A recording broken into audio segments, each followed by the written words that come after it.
Hello po mga kabihero, magandang umaga po. Yan, at kami po ay nandito uli sa ating luyahan. Tayo po ay may dalang sprayer. At tayo nga po ay nagpunta sa RCPC, sa Department of Agriculture ng Region 4A Calabarzon. Yan po sa nasasakupan ng Lipa City. So tayo nga po ay humingi ng advice para po sa ating luya, para po makontrol natin or mapigilan po ang pagkalat ng, yun po sa totoo lamang, sabi nga po ng RCPC ni Ma'am Cleo, ay bakterya nga po ang sumisira sa ating luya. So tayo po ay binigyan ng rekomendasyon na pampuksa nga po sa bakterya, na sana nga po ay makuha nitong gamot na ito. At ito nga po yung gamot na inirekomenda sa atin, na kombinasyon po ng copper hydroxide and copper oxychloride. Yan po ang inirekomenda sa atin. So ang apply po nito sa isang sprayer 16 liters ay 25 mg to 30. At lalagyan din po natin ng 10% ng Sunrox or Clorox. Ito po ang parang ang trabaho po nito ay pang-disinfectant po. At ito naman po ang pampigil sa bakterya. So ngayon po ay umagang-umaga. Kailangan nga po ay sa umaga natin i-sprayin or sa hapon. At kami nga po ay may biyahe ni kabiyahera mamaya. So parang kung sa kung po isisingit natin ngayong umaga para may apply na po natin. At talaga pong nakakahinayang po ang aking luya. Kaya kung makikita nyo naman po ang yung pong wala pang mga tama, talaga pong green na green, talaga pong healthy ang mga tangkay niya. So para po mapigilan at sana nga po loobin ng Diyos na makuha ng gamot na ito. Ayan, tayo po mag-uumpisa na. Punta po tayo sa dampa.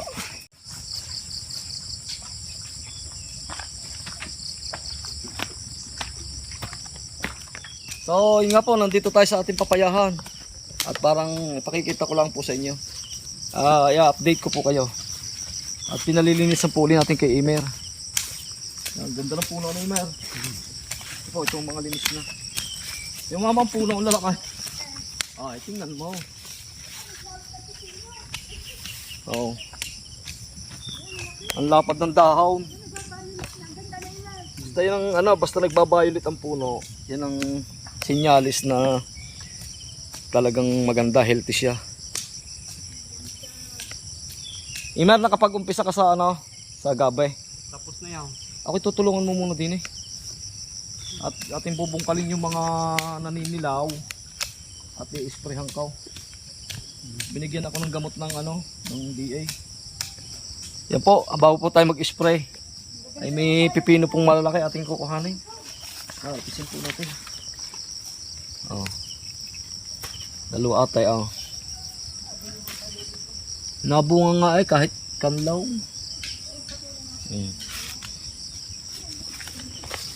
Itong mainam sa sa hindi mapadumay. Pampadumay.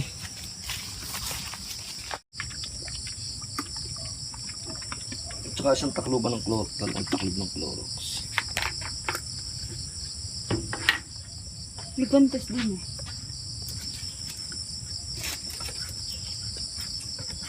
Ang ganda ng papaya.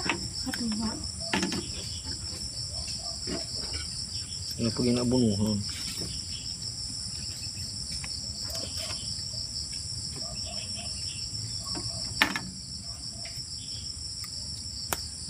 Manamok. Ay kumpala ito. Kumpala ito yung malapot.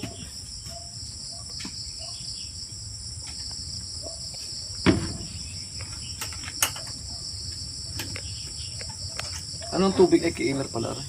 Ako isang tabong tubig. Opo. Ano ang babasahin rin? Kulay blue.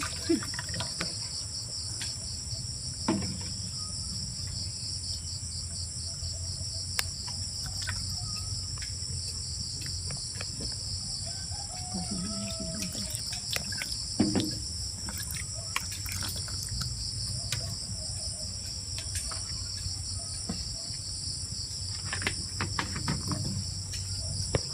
po Clorox. Pang disinfectant. Pang disinfect. Iiwanan ko na yun dito sa harap niya.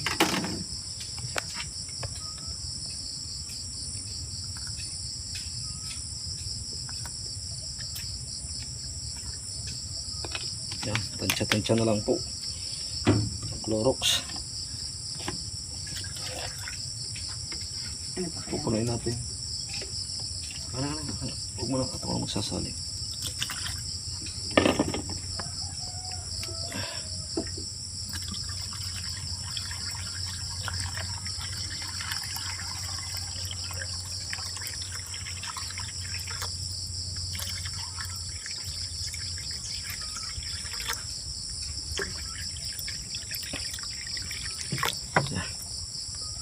Kung ano sa pamahilan.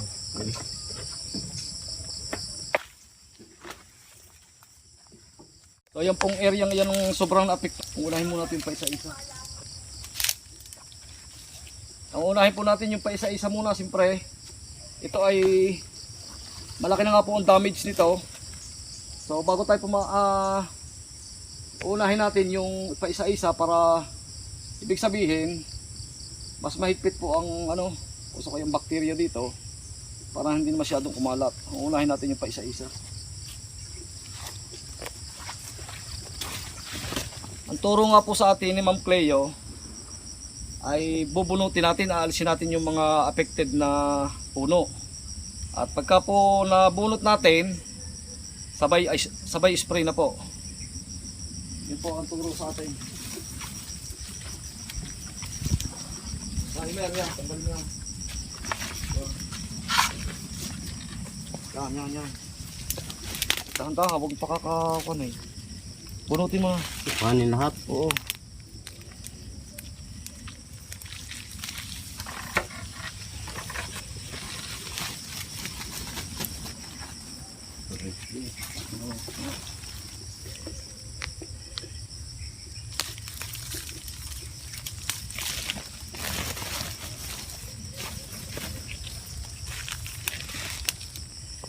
Yung kunin ng ang palapa. Ang dami na rin. Ito magpaalam po sa ganda mo.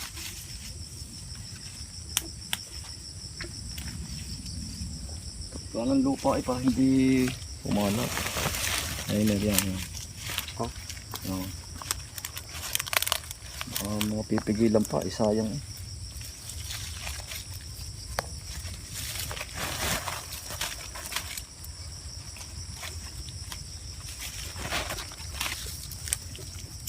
Alsang kita ko naman.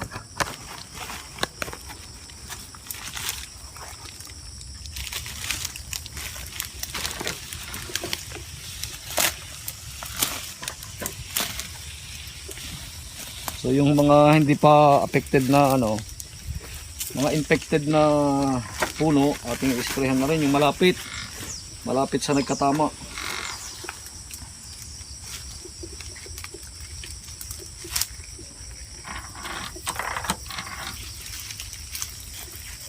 Gumer, aray, alsin mo na rin aray, isang aray. Ta? Yan. Tama na din. Ito. Oh, panak. Ang laki na ng laman. Pakita mo nga, Imer. Tingnan pa nang hindi po kayo manghihinayang. Ang laki na ng laman. Yan. Oh, laki na.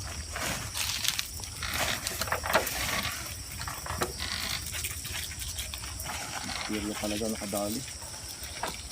Aray. Dito yung mga pag-spray. Relax, Imer, relax. Huwag yung mga masyadong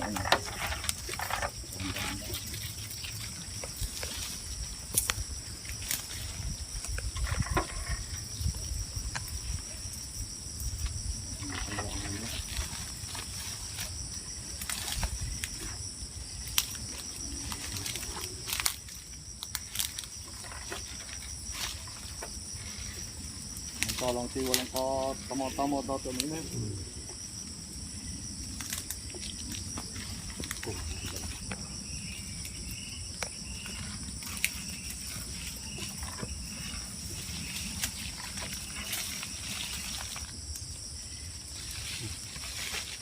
Oh, tumulong mo.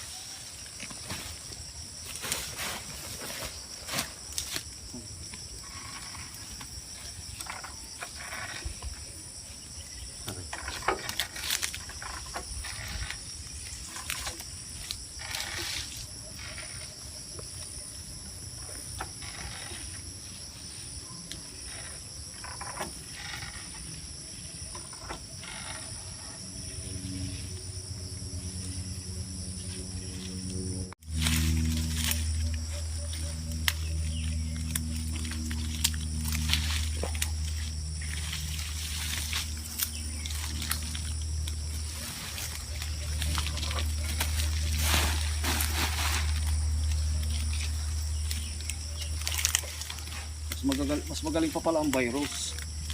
Dahil ang virus nababansot lamang. Pero pag bakterya, talagang nabubulok ang ating tanim.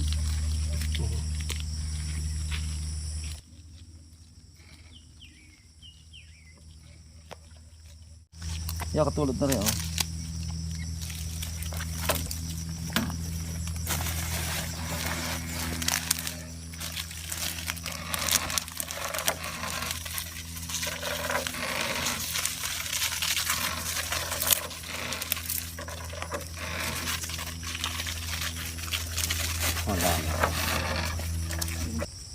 Yung ugat ng iba na ibo. So pagka nagka-damage ang ugat, doon pumapasok ang bakterya. Yun yung parang nakikita kong naging dahilan kung bakit nagkaroon ng bakterya ang ating luya. Saka paggamas po dahil nasubrahan nga po ng damo, dahil nagsunod-sunod nga po ang ulan dito sa amin, ayun po ang nakikita ko na dahilan.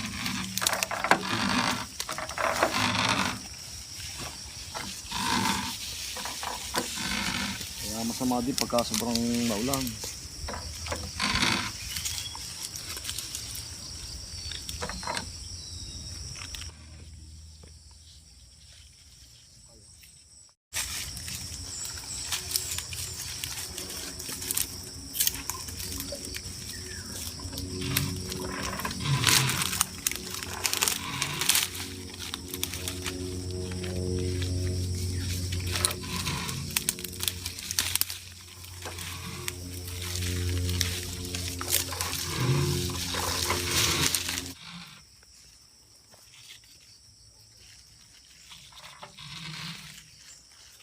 So ito nga pong ating ginagawang ito ay kumbaga sa kumpoy sa palaran.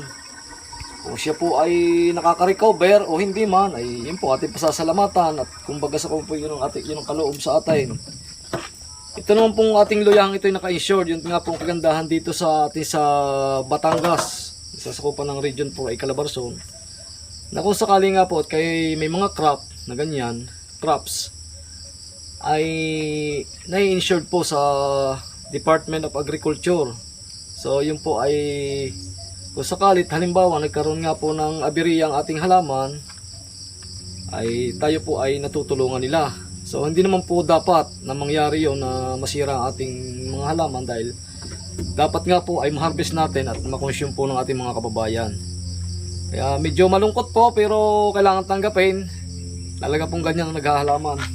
Kaya nga po ating sinusubukan itong gamot na ito kung talagang ito po ay aprobado at makakapuksa ng bakterya ng ating luya.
no?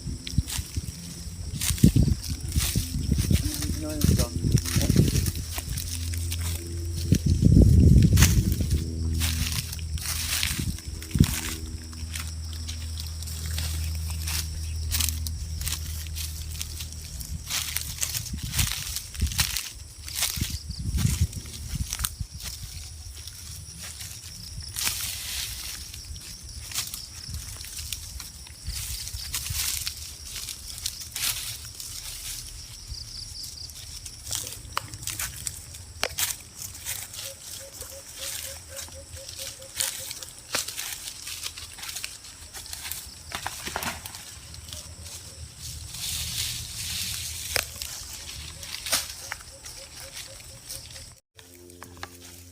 Ang ating magiging pangitain natin ito. Kasi pag ito hindi na nilaw sa loob ng isang linggo, ay kuwan, recover ang ating luya.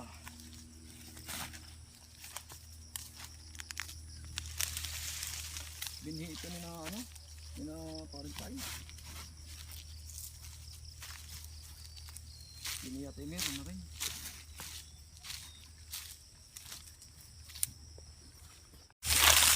Tingnan naman po ang kanyang bunga na. Kaya po ako'y nanlulumo. Talaga pong malapit na pong harbisin. Ay talaga pong hindi maiwasan ng ganitong aberiya. Ang hinga, inuulit ko, ang pakapaggamas dahil ito inabot ng bagin.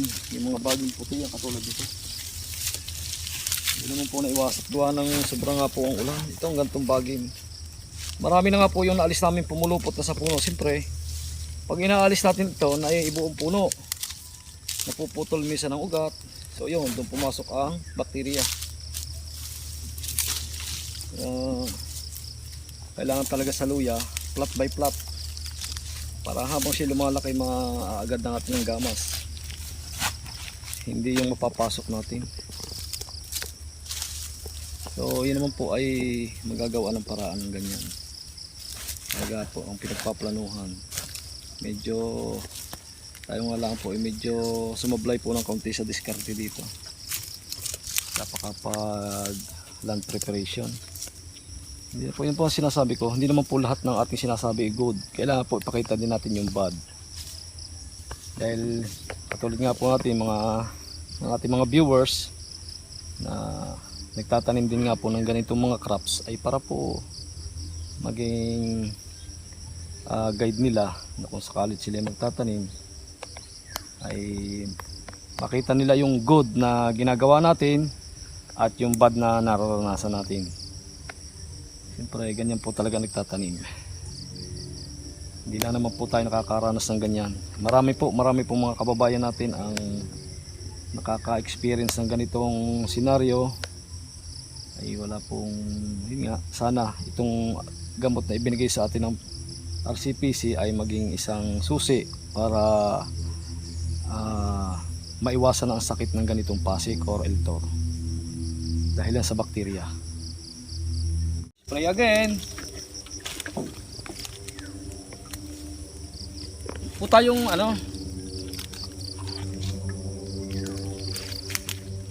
kahit po yung nga sabi, kahit po ang ating halaman nagkakaganito, ay po tayong masisiraan ng loob. Hindi lang po itong pagkakataon, marami pang panahon. So kaya po natin ginagawa lahat ng paraan. At kung ibig sabihin, kung talagang hindi para sa atin, wala po tayong magagawa.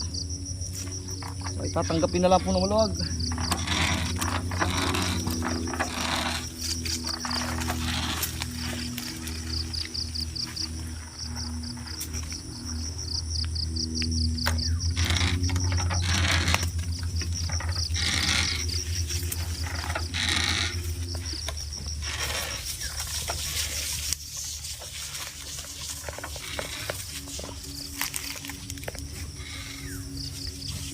Wala naman diyan.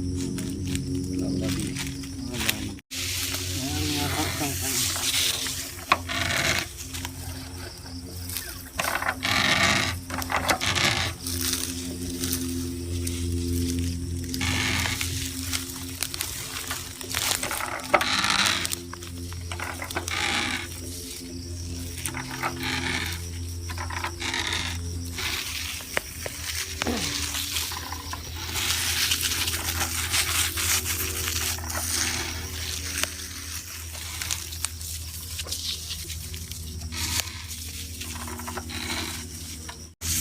po, kita nyo po yung sobrahan nga po ng apekto ng ating bakterya.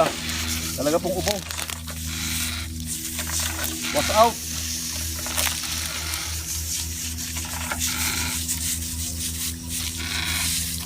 Yung dapat ka, binabaliktad pa ang lupa eh.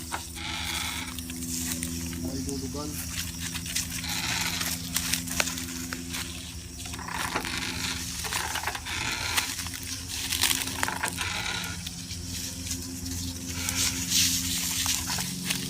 Yung amblay po. Ay, mga amblay na, binutun mo.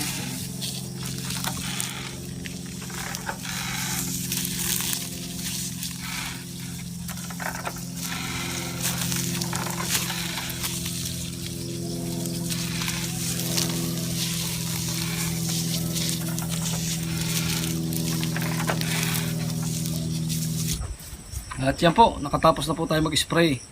At yung pong lahat ng affected na puno, ay ating pong binunot, lahat po ng madilaw. So, obserbahan po natin ng isang linggo kung talaga pong may improvement ang ating mga luya na sana ay loobin ng Diyos na mapuksa na ang bakterya na sumisira sa ating luya. At ako po ay nagpapasalamat unang-una sa Panginoon Diyos sa pagbibigay nga po ng magandang panahon sa ngayon. Tayo po nakapag-spray. Pangalawa po sa Department of Agriculture na lagi pong nakasubaybay sa katulad natin mga farmers. Ganun na rin po sa RCPC, kay Ma'am Cleo, kay Ma'am May, kay Ma'am Luisa. Shoutout po sa inyo. Maraming pong salamat. At sa lahat po ng staff ng RCPC, maraming pong salamat. Doon po sa lahat ng ating mga viewers, subscribers na nakapanood po nito. Sana po ay maging gabay po sa inyo para po sa pagtatanim ng luya at nasa ganun po ay maiwasan nga po ang bakterya. So hanggang dito na po, marami pong salamat at sana po ay may natutunan kayo. God bless po at ingat po tayo lagi. Makapaglinis na po tayo ng kamay kapag hilamos na. Merienda po kami ni Emer. Emer, Royal, saka po Hansel. Baka naman. We just got to keep it rolling. There's no time to be wasting. I'd just rather move it along. Got both feet but in different waters. I need space more than orders. I'd just rather move it along. I know how you're feeling, 'cause sometimes I do tight. Not tonight. You're gonna hear me. Gonna dance it off goodbye. My love, can we drop this? Our time can't pass us by. This